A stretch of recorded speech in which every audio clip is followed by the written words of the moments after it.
ಹಸ್ಬೆಂಡ್ಗೆ ವೀರ್ಯ ಪರೀಕ್ಷೆ, ವೈಫ್ಗೆ ಸ್ಕ್ಯಾನ್ ಮತ್ತು ಹಾರ್ಮೋನ್ ಟೆಸ್ಟ್. ಸೊ ಇದು ಸಿಂಪಲ್ ಇವ್ಯಾಲ್ಯೂಯೇಷನ್. ಇದರಲ್ಲಿ ಏನಾದ್ರು ಮೇಜರ್ ಪ್ರಾಬ್ಲಮ್ ಇದೆಯಾ ಅಂತ ನಮಗೆ ಡಿಟೆಕ್ಟ್ ಆಗುತ್ತೆ. ಸೊ ಆ ಡಿಟೆಕ್ಷನ್ ಪ್ರಾಬ್ಲಮ್ ಪ್ರಕಾರ ಟ್ರೀಟ್ಮೆಂಟ್ ಇರುತ್ತೆ. ನಮ್ಗೆ ಏನಾಗುತ್ತೆ, ಹುಡುಗಿಯವ್ರಿಗೆ ಹುಟ್ಟುವಾಗ ಇಷ್ಟೇ ಮೊಟ್ಟೆ ಅಂತ ಇರುತ್ತೆ, ಒಂದು ಫಿಕ್ಸ್ಡ್ ಅಮೌಂಟ್ ಆಫ್ ಎಗ್ಸ್ ಇರುತ್ತೆ. ಏಜ್ ಹೇಗೆ ಹೆಚ್ಚಾಗ್ತಾ ಇರುತ್ತೆ ಹಾಗಾಗಿ ಮೊಟ್ಟೆಗಳ ಸಂಖ್ಯೆ ಮತ್ತು ಕ್ವಾಲಿಟಿನೂ ಕಡಿಮೆ ಆಗುತ್ತೆ. ಸೊ ಅದಕ್ಕೆ ಏಜ್ ಅನ್ನೋದು ತುಂಬ ಇಂಪಾರ್ಟೆಂಟ್.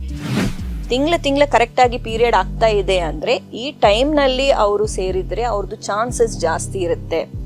ಬಿಕಾಸ್ ಆ ಟೈಮ್ ಪೀರಿಯಡ್ನಲ್ಲಿ ಅವರಿಗೆ ಎಗ್ ರಿಲೀಸ್ ಆಗೋದು ಜಾಸ್ತಿ ಚಾನ್ಸ್ ಇರುತ್ತೆ. ಓವ್ಯುಲೇಷನ್ ಟೈಮ್ ನ್ಯಾಚುರಲ್ ಆಗಿ ಏನಾದ್ರು ನಿಮ್ಮಿಬ್ರು ಜೀನ್ಸ್ನಲ್ಲಿ ಏನಾದ್ರು ಪ್ರಾಬ್ಲಮ್ ಇದೆ ಅಂದರೆ ಅದನ್ನ ಬರುತ್ತೆ. ಬಿಕಾಸ್ ಅದು ನಿಮ್ಮದೇ ಮೊಟ್ಟೆ ನಿಮ್ಮದೇ ಕಣ. ಬಟ್ ಮೇಜರ್ ಇಶ್ಯೂಸ್ ಏನಾದ್ರು ಇದೆಯಾ ಅಂತ ನಾವು ನೋಡಿ ಗುಡ್ ಲುಕಿಂಗ್, ಚೆನ್ನಾಗಿ ಅದು ಕಾಣಿಸ್ತಾ ಇದೆ, ಅಬ್ನಾರ್ಮಲ್ ಆಗಿ ಇಲ್ಲ ಅನ್ನೋದು ಒಳ್ಳೆ ಎಂಬ್ರಿಯೋನ ನಾವು ಹಾಕ್ತೀವಿ. ಕಾಂಪ್ಲಿಕೇಶನ್ ತುಂಬ ಇರ್ತಾ ಇದರಲ್ಲಿ. But 99.99% correct doctor, correct fertility centre select ಮಾಡಿಕೊಂಡು ಎಕ್ಸ್ಪೀರಿಯನ್ಸ್ ಇದ್ದವ್ರ ಕಡೆ ಹೋಗಿ ನೀವು ಕರೆಕ್ಟಾಗಿ ಮಾಡಿಸ್ಕೊಂಡಿದ್ರೆ, ಪ್ರೋಟೋಕಾಲ್ಸ್ ಎಲ್ಲ ಕರೆಕ್ಟ್ ಫಾಲೋ ಮಾಡಿದರೆ ಏನು ಪ್ರಾಬ್ಲಮ್ಗಳಿರಲ್ಲ.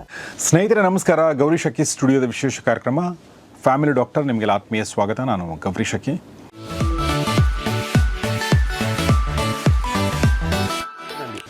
ಸೊ ಇವತ್ತು ನಮ್ಮೊಂದಿಗೆ ವೃಕ್ಷ್ ಫರ್ಟಿಲಿಟಿಯ ಗೈನಕಾಲಜಿಸ್ಟ್ ಮತ್ತು ಚೀಫ್ ಫರ್ಟಿಲಿಟಿ ಸ್ಪೆಷಲಿಸ್ಟ್ ಆಗಿರುವಂಥ ಸ್ನೇಹ ಶೆಟ್ಟಿ ಅವರಿದ್ದಾರೆ. ಬನ್ನಿ ಅವ್ರನ್ನ ವೆಲ್ಕಮ್ ಮಾಡೋಣ. Madam, welcome to the show. ನಮಸ್ತೆ.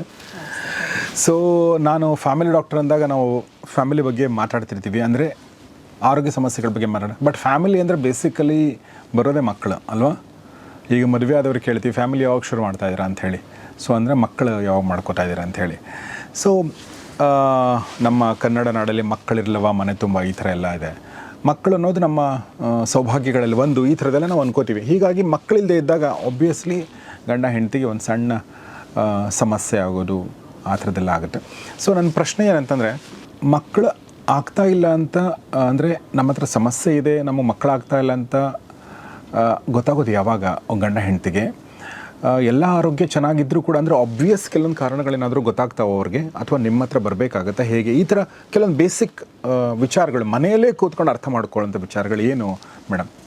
ಸೊ ನಾರ್ಮಲಿ ಒಂದು ದಾಂಪತ್ಯ, ಒಂದು ಕಪಲ್ ಮದುವೆ ಆಗಿ ಒಂದು ವರ್ಷ ಅವರು ಟ್ರೈ ಮಾಡ್ತಾ ಇದ್ದಾರೆ, ಯಾವುದೇ ರೀತಿ ಅವರು ಕಾಂಡಮ್ಸ್ ಇರಲಿ, ಮಾತ್ರೆಗಳಿರಲಿ ಏನೂ ತಗೋತಾ ಇಲ್ಲ, ನಮಗೆ ಮಕ್ಕಳಾಗಬೇಕು ಅಂತ ಅವರು ನ್ಯಾಚುರಲ್ ಆಗಿ ಟ್ರೈ ಮಾಡ್ತಾ ಇದ್ದಾರೆ. ಒಂದು ವರ್ಷ ಆಗಿದೆ ಆದ್ರೂ ಅವ್ರಿಗೆ ಮಕ್ಕಳಾಗ್ತಾ ಇಲ್ಲ ಅಂದರೆ ಅವ್ರು ಬಂದು ಒಂದು ಫರ್ಟಿಲಿಟಿ ಡಾಕ್ಟರ್ನ ಕನ್ಸಲ್ಟ್ ಆಗಬೇಕು. ಇದು ಇಫ್ ಇನ್ ಕೇಸ್ ವೈಫ್ದು ಏಜ್ 30 ಇಯರ್ಸ್ಗಿಂತ ಕಡಿಮೆ ಇದ್ರೆ, ಆ 30 ವರ್ಷ ಅನ್ನೋದು ತುಂಬ ಇಂಪಾರ್ಟೆಂಟ್. 30 ವರ್ಷಕ್ಕಿಂತ ಜಾಸ್ತಿ ಆಗಿದೆ, ಈಗ 33 ಕ್ರಾಸ್ ಆಗಿದೆ ಅಂದರೆ ಅವರಿಗೆ ಅವ್ರು ಬರೀ 6 ತಿಂಗಳು ಟ್ರೈ ಮಾಡಬೇಕು. ಯಾಕೆ? ನಮ್ಗೇನಾಗುತ್ತೆ, ಹುಡುಗಿಯವ್ರಿಗೆ ಹುಟ್ಟುವಾಗ ಇಷ್ಟೇ ಮೊಟ್ಟೆ ಅಂತ ಇರುತ್ತೆ, ಒಂದು ಫಿಕ್ಸ್ಡ್ ಅಮೌಂಟ್ ಆಫ್ ಎಗ್ಸ್ ಇರುತ್ತೆ. ಏಜ್ ಹೇಗೆ ಹೆಚ್ಚಾಗ್ತಾ ಇರುತ್ತೆ ಹಾಗಾಗಿ ಮೊಟ್ಟೆಗಳ ಸಂಖ್ಯೆ ಮತ್ತು ಕ್ವಾಲಿಟಿನೂ ಕಡಿಮೆ ಆಗುತ್ತೆ. ಸೊ ಅದಕ್ಕೆ ಏಜ್ ಅನ್ನೋದು ತುಂಬ ಇಂಪಾರ್ಟೆಂಟ್. ಈಗ ಇತ್ತೀಚಿನ ನಾವು ನೋಡಿದ್ರೆ ಎಲ್ಲರದು ಮದುವೆ ಲೇಟೇ ಆಗ್ತಾ ಇದೆ. ಅವ್ರದ್ದು ಮದುವೆ ಲೇಟ್ ಆಗಿದ್ದಾದ್ಮೇಲೆನೂ ಅವರು ಪ್ಲ್ಯಾನ್ ಮಾಡೋಣ ಅಂದ್ರೂ ಸ್ವಲ್ಪ ಸೆಟಲ್ ಆಗಿದ್ದಾದ್ಮೇಲೆ ಪ್ಲ್ಯಾನ್ ಮಾಡೋಣ ಅಂತ. ಸೊ ಬೈ ದ ಟೈಮ್ ಅವರು ಪ್ಲ್ಯಾನ್ ಮಾಡಿದಷ್ಟು ತನಕ ತುಂಬ ಲೇಟ್ ಆಗ್ತಾ ಇದೆ. ಸೊ ಅದಕ್ಕೆ ಇದು ಏಜ್ ತುಂಬ ಇಂಪಾರ್ಟೆಂಟ್. ಆ್ಯಂಡ್ ಸೆಕೆಂಡ್, ನೀವು ಹೇಳಿದ ಪ್ರಕಾರ ಇಫ್ ಇನ್ ಕೇಸ್ ಅವ್ರಿಗೆ ಏನು ಆಬ್ವಿಯಸ್ ಹೆಲ್ತ್ ಪ್ರಾಬ್ಲಮ್ ಏನೂ ಇಲ್ಲ, ಅಂಥದ್ದವ್ರಿಗೆ ಇದು ಅಪ್ಲಿಕೇಬಲ್. ಎರಡನೇದು, ಆ ಋತುಚಕ್ರ ಪೀರಿಯಡ್ಸ್ ಅನ್ನೋದು ತಿಂಗಳು ಆಕೆಗೆ ಕರೆಕ್ಟಾಗಿ ಆಗ್ತಾ ಇದೆ ಅಂದರೆ ಇದು ಅಪ್ಲಿಕೇಬಲ್. ಈಗ ಅಕಸ್ಮಾತ್ ಸ್ವಲ್ಪ ಜನಗೆ ಏನಾಗುತ್ತೆ, ಆ ತಿಂಗಳು ಋತುಚಕ್ರ ಅನ್ನೋದೇ ಕರೆಕ್ಟಾಗಿ ಬರಲ್ಲ, 2 ತಿಂಗಳಿಗೊಮ್ಮೆ 3 ತಿಂಗಳಿಗೆ ಒಮ್ಮೆ ಆ ಥರ ಬರ್ತಾ ಇರುತ್ತೆ. ಅವ್ರಿಗೆ BP ಕಾಯಿಲೆ ಇಲ್ಲ, ಶುಗರ್, ಥೈರಾಯ್ಡ್ ಆ ಥರ ಎಲ್ಲ ಏನಾದ್ರು ಪ್ರಾಬ್ಲಮ್ ಇದೆ, ಫಿಟ್ಸ್ ಕಾಯಿಲೆಗಳು ಆ ಥರ ಏನಾದ್ರು ಇದೆ ಅಂದ್ರೂ ಅವರು ಇಮಿಡಿಯೇಟ್ ಆಗಿ ಡಾಕ್ಟರ್ ಹತ್ರ ಬರಬೇಕು. ನಮ್ಗೆ ಈ ಥರ ಪ್ರಾಬ್ಲಮ್ ಇದೆ, ನಾವು ಫ್ಯಾಮಿಲಿ ಪ್ಲ್ಯಾನ್ ಮಾಡಬೇಕಂತ ಅನ್ಕೊತಾ ಇದ್ದೀವಿ, ಒಂದು ಸ್ವಲ್ಪ ತೋರಿಸ್ಕೊಳ್ಳೋಣ ಅಂತ ದೇ ವಿಲ್ ಇಮಿಡಿಯೇಟ್ಲಿ ಒಂದ್ಸಲ ಬಂದು ಫರ್ಟಿಲಿಟಿ ಡಾಕ್ಟರ್ನ ಕನ್ಸಲ್ಟ್ ಮಾಡಬೇಕು. And from the husband side, ಗಂಡ ಸೈಡಿಂದ ನೋಡಿದರೆ ಅವ್ರ ಹಸ್ಬೆಂಡ್ ವೈಫ್ಗೆ ಸೇರ್ಲಿಕ್ಕೆ ಏನಾದರೂ ತೊಂದರೆ ಆಗ್ತಾ ಇದೆ, ಎರೆಕ್ಷನ್ ಪ್ರಾಬ್ಲಮ್, ಎಜಾಕ್ಯುಲೇಷನ್ ಪ್ರಾಬ್ಲಮ್, ಇಲ್ಲ ಅಂದರೆ ವೈಫ್ಗೆ ಸೇರುವಾಗ ತುಂಬ ನೋವು ಆಗ್ತಾ ಇದೆ, ಆ ಥರ ಏನಾದರೂ ಬೇಸಿಕ್ ಪ್ರಾಬ್ಲಮ್ಸ್ ಇದ್ರೂ ಒಂದ್ಸಲ ಬಂದು ನೀವು ತೋರಿಸ್ಕೊಂಡಿದ್ರೆ ಒಳ್ಳೆಯದು. ಭಾಳ ಸಿಂಪಲ್ ಆಗಿರುವಂಥ, ಭಾಳ ಕಾಮನ್ ಆಗಿರುವಂಥ ಪ್ರಾಬ್ಲಮ್ಗಳನ್ನ ನೀವು ಹೇಳಿದ್ರಿ. ಭಾಳಷ್ಟು ಜನರಿಗೆ ಈ ಸಮಸ್ಯೆಗಳು ಇರ್ತಾವಂತ ಅನ್ಸುತ್ತೆ. ಯಾಕೆಂದರೆ ಅವ್ರಿಗೆ ಏನು ಸಮಸ್ಯೆ ಅಂತಲೇ ಗೊತ್ತಾಗದೇ ಇರುವಂಥದ್ದು ಒಂದು ದೊಡ್ಡ ಸಮಸ್ಯೆನೇ ಅಲ್ವಾ. ಸೊ ಅವ್ರು ಯಾರ ಹತ್ರ ಆದರೂ ಮಾತಾಡಿದಾಗ ಅಥವಾ ಈ ಥರ ವಿಡಿಯೋಗಳು ನೋಡಿದಾಗ ನಮಗೂ ಈ ಸಮಸ್ಯೆ ಇದೆಯಲ್ವಾ ಅಂತ ಅನ್ನಿಸ್ಬೋದು ಅಂತ ನನಗನ್ಸುತ್ತೆ. ತುಂಬ ಚೆನ್ನಾಗಿ ಹೇಳಿದ್ರಿ. ಇನ್ನೂ ಎರಡು ಪ್ರಶ್ನೆ ನನ್ನ ಮನಸ್ಸಿಗೆ ಬಂದವು. ಒಂದೇನೆಂದರೆ ಇದರಲ್ಲಿ ನಾನು ಪಾಯಿಂಟನ್ನು ಅರ್ಥ ಮಾಡಿಕೊಂಡೆ. ನಿಮ್ಮ ವಯಸ್ಸು 30-33 ದಾಟಿದರೆ, ಅದಕ್ಕಿಂತ ಕಡಿಮೆ ಇದ್ದರೆ 1 ವರ್ಷ ತನಕ ನೀವು ಟ್ರೈ ಮಾಡಿ, ಆಮೇಲೆ ನೀವು ಬನ್ನಿ. ನಿಮ್ಮದು ವಯಸ್ಸು ಏನಾದರೂ ಎಸ್ಪೆಷಲಿ ಹುಡುಗಿ ವಯಸ್ಸು 33 ದಾಟಿದರೆ, ಮದುವೆಯಾಗಿ 6 ತಿಂಗಳಿಗೆ ನಿಮಗೇನೋ ರಿಸಲ್ಟ್ ಬರಲಿಲ್ಲ ಅಂದರೆ ದಯವಿಟ್ಟು ಬಂದು ಡಾಕ್ಟರ್ನ ಕನ್ಸಲ್ಟ್ ಮಾಡಿ. That is very very important. So ಆಮೇಲೆ ಆಬ್ವಿಯಸ್ ಹೆಲ್ತ್ ರೀಸನ್ ಸಮಸ್ಯೆಗಳಿಲ್ಲದೆ ಇದ್ದಾಗ, ಸಮಸ್ಯೆಗಳಿದ್ದರೂ ನೀವು ಬರಲೇಬೇಕಾಗತ್ತೆ. ಓಕೆ, ಈಗ ಒಂದು ಪ್ರಶ್ನೆ ನನ್ನ ಮನಸ್ಸಿಗೆ ಬಂದಿರುವಂಥದ್ದು ಏನಂತಂದರೆ, ಇಲ್ಲಿ ಗಂಡ ಹೆಂಡತಿ ನಾವು ಅನ್ಕೋತಾ ಇದ್ದೀವಿ, ಇವರು ಕೆಲವೊಂದು ಸಲ ರಿಲೇಟಿವ್ಸ್ ಆಗಿರ್ತಾರೆ. ಓಕೆ, ಅಂಥವ್ರಿಗೆ ಏನಾದರೂ ಜಾಸ್ತಿ ಈ ಥರ ಸಮಸ್ಯೆಗಳು ಬರ್ತಾವ? ಆ ಥರದ್ದು ಏನಾದರೂ ಇದೆಯಾ? ಇದು ತುಂಬ ಕಾಮನ್, ಎಸ್ಪೆಷಲಿ ನಮ್ಮ ಇಂಡಿಯಾನಲ್ಲಿ ರಿಲೇಷನ್ನಲ್ಲಿ ಮದುವೆ ಆಗೋದು, ಮಾಮನ ಮದುವೆ ಮಾಡೋದು, ಆ ಥರ ಎಲ್ಲ ಆಗೋದು ತುಂಬ ಕಾಮನ್. ಸೊ ಅಂಥದ್ದವ್ರಿಗೆ ಏನಾಗುತ್ತೆ, ಜೆನೆಟಿಕ್ ಸಮಸ್ಯೆಗಳನ್ನೋದು ತುಂಬ ರಿಸ್ಕ್ ಜಾಸ್ತಿ ಇರುತ್ತೆ ಅವ್ರಿಗೆ. ಇಫ್ ಇನ್ ಕೇಸ್ ಮಗು ಆಗಿದ್ರೂ ಮಗುನಲ್ಲಿ ಸ್ವಲ್ಪ ಜೆನೆಟಿಕ್ ಪ್ರಾಬ್ಲಮ್ ಇರೋದು ತುಂಬ ಕಾಮನ್ ಆಗ್ಬೋದು.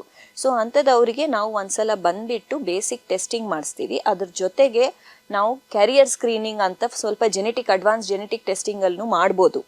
ಜೊತೆಗೆ ಅದರಲ್ಲೇ ಏನಾದ್ರು ರಿಸಲ್ಟ್ನಲ್ಲಿ ಪಾಸಿಟಿವ್ ಬಂದರೆ ಅವರು ಏನಾದ್ರು ಅಡ್ವಾನ್ಸ್ ಟ್ರೀಟ್ಮೆಂಟ್ ತಗೊಂಡು ಆ ಭ್ರೂಣ ಮೇಲೆ ಹಾಕೋಕ್ಕಿಂತ ಮುಂಚೆ ಭ್ರೂಣ ಮೇಲೇನೆ ಜೆನೆಟಿಕ್ ಟೆಸ್ಟ್ ಮಾಡಿಬಿಟ್ಟು ಪ್ರಾಬ್ಲಮ್ನ ಐಡೆಂಟಿಫೈ ಮಾಡಿ, ಓ ಈ ಸಮಸ್ಯೆಗಳು ಈ ಎಂಬ್ರಿಯೋ ಮೇಲ್ನಲ್ಲಿ ಇದೆ ಅಂದರೆ ಅದು ನಾವು ಹಾಕಲ್ಲ. ಯಾವುದು ಹೆಲ್ದಿ ಎಂಬ್ರಿಯೋ ಇದೆ ಅದನ್ನು ನಾವು ಟ್ರಾನ್ಸ್ಫರ್ ಮಾಡಿದರೆ ಜೆನೆಟಿಕ್ ಸಮಸ್ಯೆಗಳನ್ನೋದು ಟ್ರಾನ್ಸ್ಫರ್ ಆಗೋದು ತುಂಬ ಕಡಿಮೆ ಆಗಿಬಿಡುತ್ತೆ. ಓಕೆ, ಸೊ ತುಂಬ ನಾನು ಡೈರೆಕ್ಟ್ ಪ್ರಶ್ನೆ ಯಾಕೆ ಕೇಳಿದೆ ಅಂದರೆ, ಇದು ತುಂಬ ಜನ ನಮ್ಮ ಕರ್ನಾಟಕದಲ್ಲಿ ತುಂಬ ಜನ ಬಹುಶಃ ಭಾಳಷ್ಟು ಭಾರತದಲ್ಲಿ ಈ ಥರದ್ದಿದೆ ಅಂತ ಅನಿಸುತ್ತೆ. ಸೊ ಅದನ್ನು ತುಂಬ ಚೆನ್ನಾಗಿ ಹೇಳಿದ್ರು ಮೇಡಮ್. ಈಗ ನಾನು ನೆಕ್ಸ್ಟ್ ಪ್ರಶ್ನೆ ಕೇಳುವಂಥದ್ದು, ಈಗ ಎಂಬ್ರಿಯೋ ಅಂತ ನೀವು ಹೇಳಿದ್ರಿ, ಅದನ್ನು ಒಳಗಡೆ ಹಾಕೋದು ಈ ಥರ ಹೇಳಿದ್ರಿ, ಇದೆಲ್ಲ ಹೇಳಿದಾಗ ಸ್ವಲ್ಪ ಕಾಂಪ್ಲಿಕೇಶನ್ ಅನಿಸುತ್ತೆ. ಓ ಇದು ಕಷ್ಟನಾ, ಇದು ತುಂಬ ಅನ್ನೋ ಒಂದು ಮನಸ್ಸಿಗೆ ಬರುತ್ತೆ. ಹೀಗಾಗಿ ನಾನು ಇನ್ನೊಂದು ಭಾಳ ಸಿಂಪಲ್ ಪ್ರಶ್ನೆ, ನೇರವಾದ ಪ್ರಶ್ನೆ ಕೇಳೋಕ್ಕೆ ಇಷ್ಟಪಡ್ತೀನಿ. ಅದೇನೆಂದರೆ, ಏನು ಮಾಡ್ತೀರಾ ನೀವು? ಅಂದರೆ ಏನು ಟೆಸ್ಟ್ ಮಾಡ್ತೀರಾ ಟು ಅಂಡರ್ಸ್ಟ್ಯಾಂಡ್ ದ ಪ್ರಾಬ್ಲಮ್? ಏನು ಟೆಸ್ಟ್ ಮಾಡ್ತೀರಾ? ಎರಡನೇದು, ಟು ಸಾಲ್ವ್ ದ ಪ್ರಾಬ್ಲಮ್ ಏನು ಟೆಸ್ಟ್ಗಳು? ಬೇಸಿಕ್ಕಾಗಿ ಏನು, ಯಾವ ಮೆಥಡ್ಗಳಿದೆ, ಅದ್ರ ಬಗ್ಗೆ ಏನಾದರೂ ಹೇಳ್ಬೋದಾ? ಓಕೆ, ಫಸ್ಟ್ ಟೆಸ್ಟ್ಗಳ ಬಗ್ಗೆ ಮಾತಾಡೋಣ. ಒಂದು ದಾಂಪತ್ಯ ಅವರು ಫರ್ಟಿಲಿಟಿ ಸೆಂಟರ್ ಹಾಸ್ಪಿಟಲ್ಗೆ ಬಂದರೆ ನಾವು ಫಸ್ಟ್ ಇಬ್ಬರದು ಬೇಸಿಕ್ ಟೆಸ್ಟ್ ಮಾಡ್ತೀವಿ. ನಂಬರ್ 1 ಅವ್ರದ್ದು ಹೆಲ್ತ್ ಹೇಗಿದೆ, ಹಿಮೋಗ್ಲೋಬಿನ್, ಥೈರಾಯ್ಡ್, ಶುಗರ್, ಪ್ರೋಲ್ಯಾಕ್ಟಿನ್ ಅಂತ ಬೇಸಿಕ್ ಟೆಸ್ಟ್ಗಳಿರುತ್ತೆ. ಆ ಟೆಸ್ಟ್ ಎಲ್ಲ ಚೆಕ್ ಮಾಡಿ ಏನು ಕಾಯಿಲೆಗಳಿಲ್ಲ ಅಂತ ಅದು ಚೆಕ್ ಮಾಡ್ತೀವಿ. ಎರಡನೇದು ಹಾರ್ಮೋನ್ ಟೆಸ್ಟ್ ಮಾಡ್ತೀವಿ. ಈಗ ಫಾರ್ ಮೆನ್ ಸೀಮೆನ್ ಅನಾಲಿಸಿಸ್, ಕಣ ಪರೀಕ್ಷೆಗಳಂತ ಇರುತ್ತೆ. ಅದನ್ನ ನಾವು ಸೀಮೆನ್ ಸ್ಯಾಂಪಲ್ನ ವೀರ್ಯ ಪರೀಕ್ಷೆನ ನಾವು ಮೈಕ್ರೋಸ್ಕೋಪ್ ಕೆಳಗಡೆ ನಾವು ನೋಡಿದ್ರೆ ಆಂಡ್ರಾಲಜಿಸ್ಟ್, ಸ್ಪರ್ಮ್ ಡಾಕ್ಟರ್ ಅವ್ರು ಚೆಕ್ ಮಾಡ್ತಾರೆ.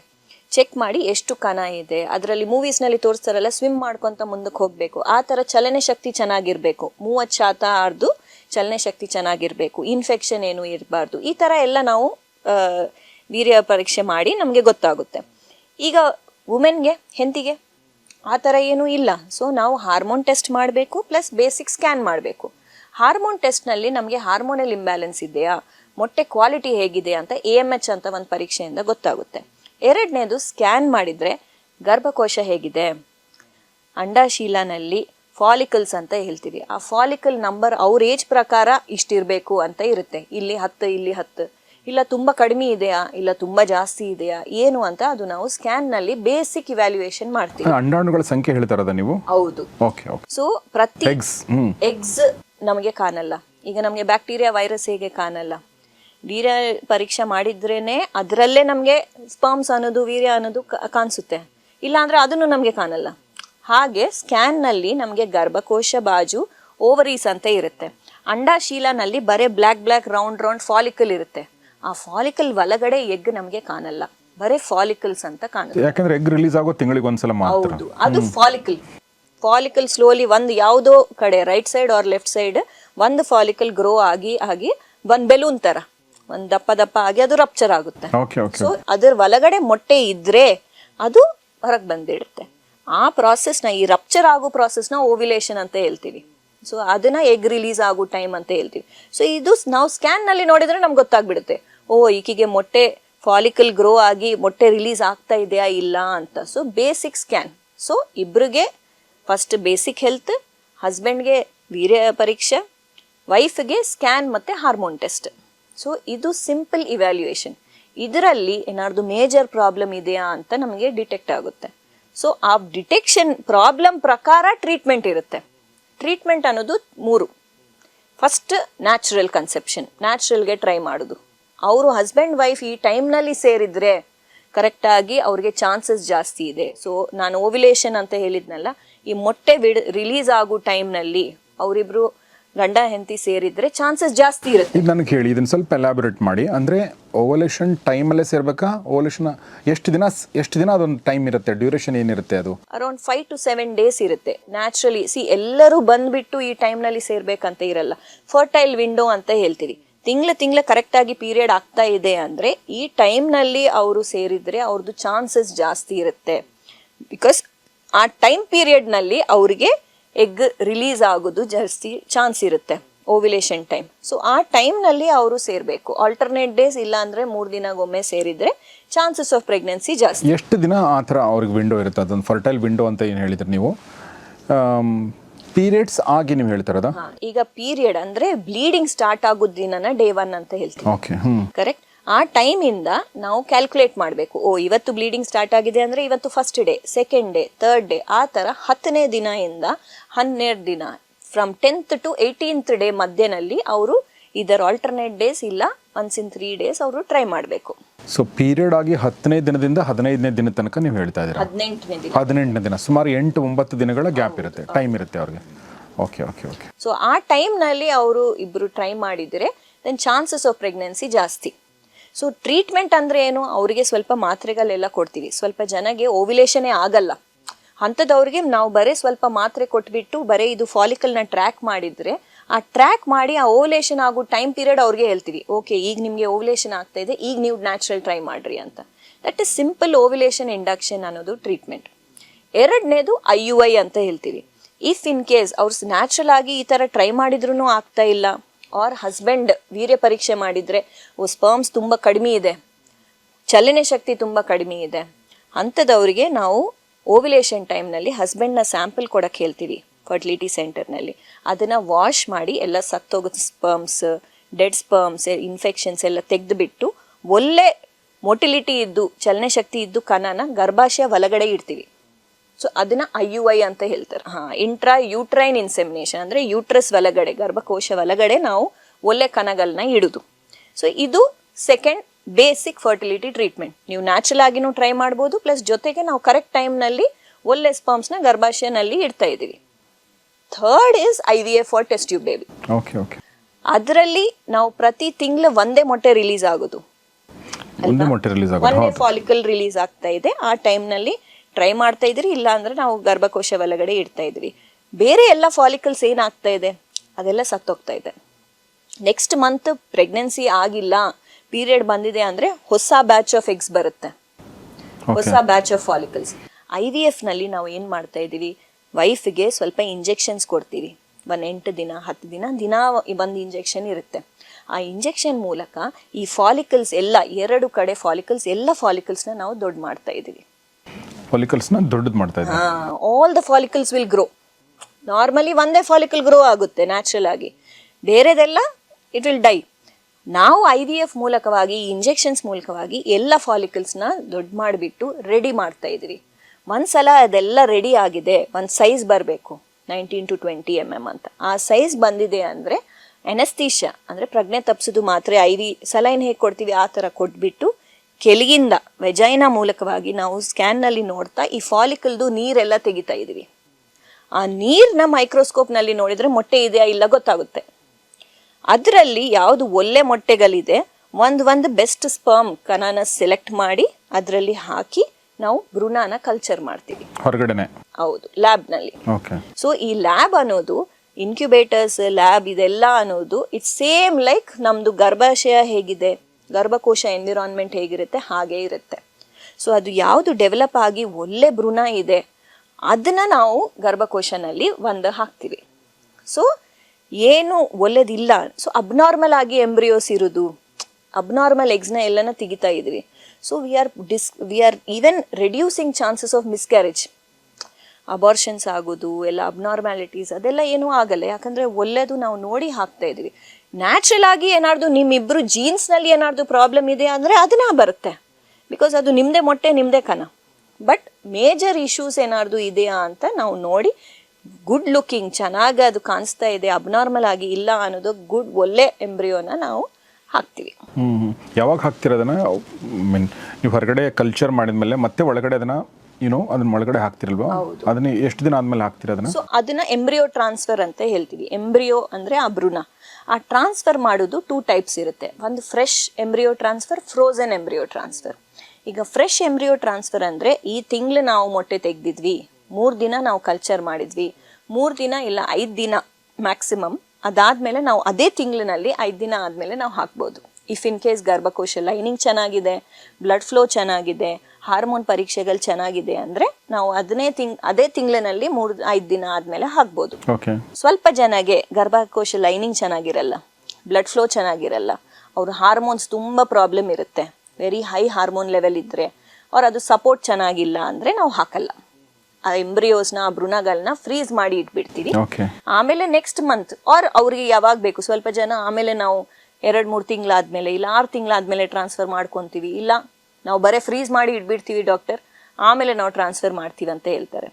ಅಂಥದ್ದವ್ರಿಗೆ ಅವ್ರಿಗೆ ಯಾವಾಗ ಬೇಕಂದ್ರೆ ಆವಾಗ, ಗರ್ಭಕೋಶ ಲೈನಿಂಗ್ ಚೆನ್ನಾಗಿದೆ, ಬ್ಲಡ್ ಫ್ಲೋ ಚೆನ್ನಾಗಿದೆ ಅಂದರೆ ಆವಾಗ ನಾವು ಟ್ರಾನ್ಸ್ಫರ್ ಮಾಡ್ಬೋದು. ಇದನ್ನ ಫ್ರೋಸನ್ ಎಂಬ್ರಿಯೋ ಟ್ರಾನ್ಸ್ಫರ್ ಅಂತ ಹೇಳ್ತೀವಿ. ಈ ಎಂಬ್ರಿಯೋಸ್ನ ನಾವು 10 ವರ್ಷ ತನಕ ಫ್ರೀಸ್ ಮಾಡಿ ಇಡ್ಬೋದು. ಹೌದಾ? That's amazing. ಹೇಗೆ ಅದನ್ನ ಸಾಧ್ಯ ಆಗುತ್ತದು?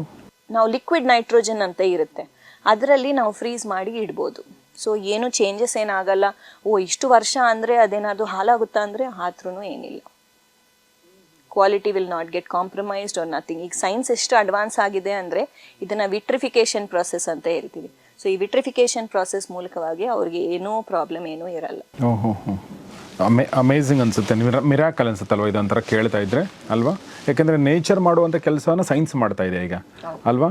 ಸಮ್ ಏನೋ ಪ್ರಾಬ್ಲಮ್ ಇದೆ, ಅದು ನ್ಯಾಚುರಲ್ ಆಗಿ ಆಗ್ತಾ ಇಲ್ಲ, ಅದಕ್ಕೇನೆ IVF ಮಾಡ್ತೀವಿ. ಎಲ್ಲರಿಗೆ IVF, ಈಗ ಮಕ್ಕಳು ಬೇಕಂದ ತಕ್ಷಣ ಎಲ್ಲರಿಗೆ ಟೆಸ್ಟ್ ಬೇಬಿ IVF ಮಾಡಲ್ಲ. ಸೊ ಅದು ಏನು ಪ್ರಾಬ್ಲಮ್ ಇದೆ ಅಂದರೆ ಅದು ನಾವು ಚೆಕ್ ಮಾಡಿಬಿಟ್ಟು ಅದರಲ್ಲಿ ಏನು ಯಾವುದೇ ರೀತಿ ಅದು ಆಗ್ತಾ ಇಲ್ಲ ಅದು ನಾವು ಚೆಕ್ ಮಾಡ್ತಾ ಇದೀವಿ. ಒಳ್ಳೆ ಭ್ರೂಣ ಬಂದಿದೆ ಅಂದರೆ ಡೆಫಿನೆಟ್ಲಿ ಸಕ್ಸಸ್ನು ಚೆನ್ನಾಗಿರುತ್ತೆ.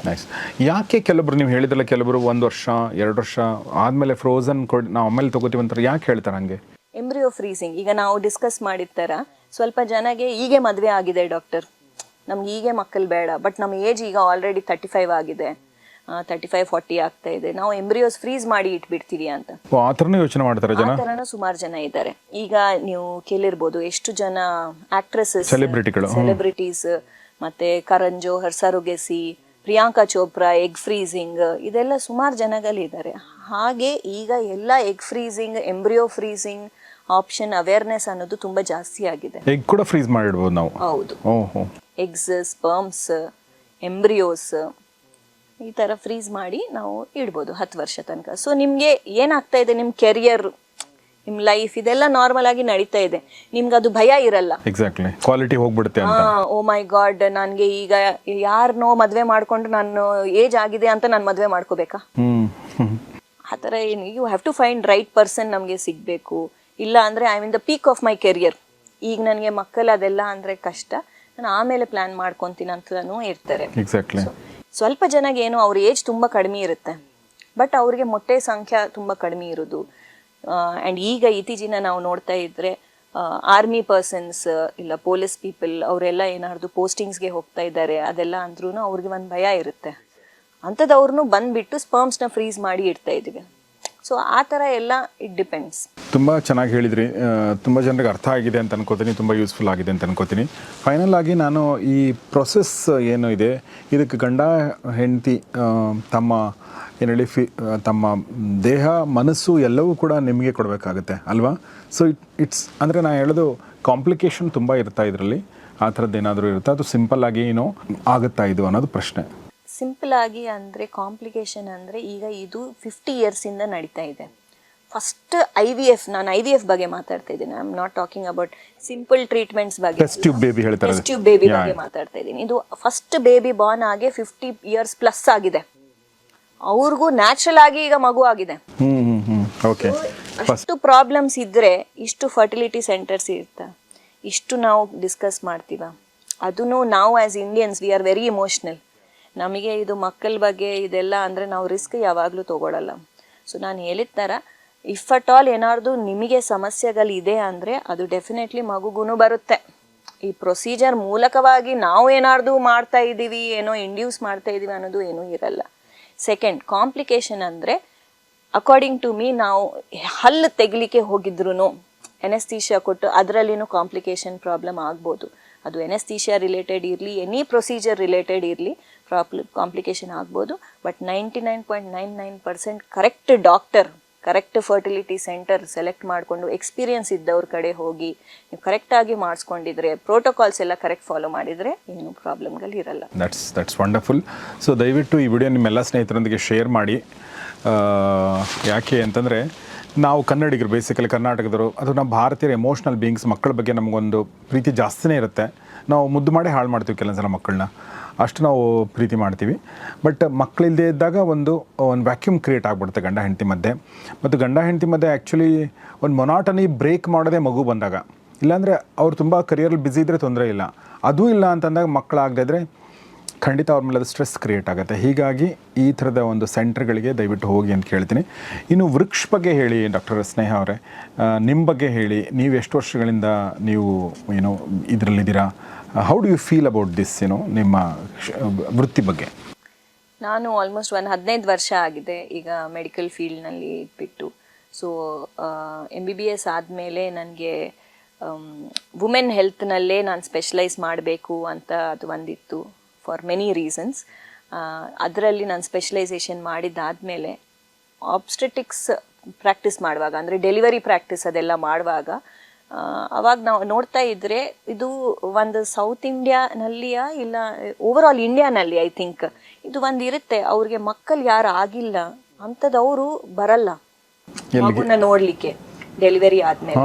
ಸೊ ಆ ಥರ ಒಬ್ಬರು ದಾಂಪತ್ಯಗಳು ಬಂದರು OPD ನಲ್ಲಿ ನನ್ನ ಜೊತೆ ಮಾತಾಡಲಿಕ್ಕೆ. ಡಾಕ್ಟರ್, ಈ ಥರ ನಾವು ನಮಗೂ ಮಗು ಬೇಕು, ನಮ್ಮ ಅಕ್ಕಗೆ ಈಗ ನೀವು ಡೆಲಿವರಿ ಮಾಡಿದ್ರಿ ಅಂತ.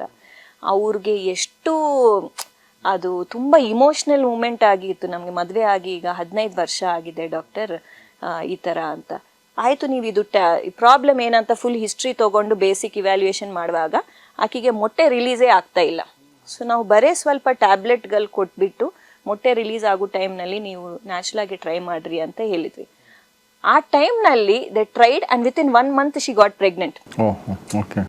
ಆ ಮೂಮೆಂಟ್ ಚೇಂಜ್ಡ್ ಮೀ. ನಾನು ಅವಾಗ ಅನ್ಕೊಂಡಿದ್ದೀನಿ ಡೆಲಿವರಿ ಮಾಡುವಾಗ ಓಕೆ ಅದೆಲ್ಲ ಹ್ಯಾಪಿ ಮೂಮೆಂಟ್, ಬಟ್ ಈ ಥರ ಪ್ರೆಗ್ನೆನ್ಸಿ ಮಗು ಆಗ್ತಾ ಇಲ್ಲ ಅಂತ ಆ ಕಪಲ್ಸ್ನ ಅವ್ರಿಗೆ ಪ್ರೆಗ್ನೆನ್ಸಿ ಪಾಸಿಟಿವ್ ಬಂದವಾಗ ಆ ಹ್ಯಾಪಿನೆಸ್ನ ನಾನು ಎಕ್ಸ್ಪ್ಲೇನ್ ಮಾಡೋಕ್ಕಾಗಲ್ಲ. ಈಗ ಏನಾದರೂ ಪ್ರಾಬ್ಲಮ್ ಇದೆ, ಅಪೆಂಡಿಕ್ಸ್ ಪ್ರಾಬ್ಲಮ್ ಅಂದರೆ ಸರ್ಜರಿ ಮಾಡ್ಕೊಂಡಿದ್ರೆ ಅದು ಸರಿ ಆಗುತ್ತೆ. ಫರ್ಟಿಲಿಟಿ ಆ ಥರ ಅಲ್ಲ, ಅದು ಪ್ರಾಣ ಬರಬೇಕು, ಒಂದು ಜೀವ ಬರಬೇಕಂದ್ರೆ ಅದು ದೇವ್ರ ದಯ. ಸೊ ಅದು ವೆರಿ ಡಿವೈನ್ ಫೀಲ್ಡ್ ಫರ್ಟಿಲಿಟಿ ಅನ್ನೋದು. ಸೊ ದಟ್ ಈಸ್ ಹೌ ನಾನು ಫರ್ಟಿಲಿಟಿನಲ್ಲಿ ಸ್ಪೆಷಲೈಸೇಷನ್ ಮಾಡಿಬಿಟ್ಟು ಲ್ಯಾಪ್ರೋಸ್ಕೋಪಿ ಅದೆಲ್ಲನೂ ಜೊತೆಗೆ ಏನೇನೋ ಅದ್ರ ಜೊತೆಗೆ ಏನೇನೋ ಇರಬೇಕು ಕ್ವಾಲಿಫಿಕೇಷನ್ಸ್ ಅದೆಲ್ಲ ಸ್ಪೆಷಲೈಸ್ಡ್ ಇಟ್. ದೆನ್ ಈ 15 ವರ್ಷ ಎಲ್ಲ ಕೆಲಸ ಮಾಡಿಬಿಟ್ಟು finally 2.5 years back decided that we will start a fertility centre in Bangalore.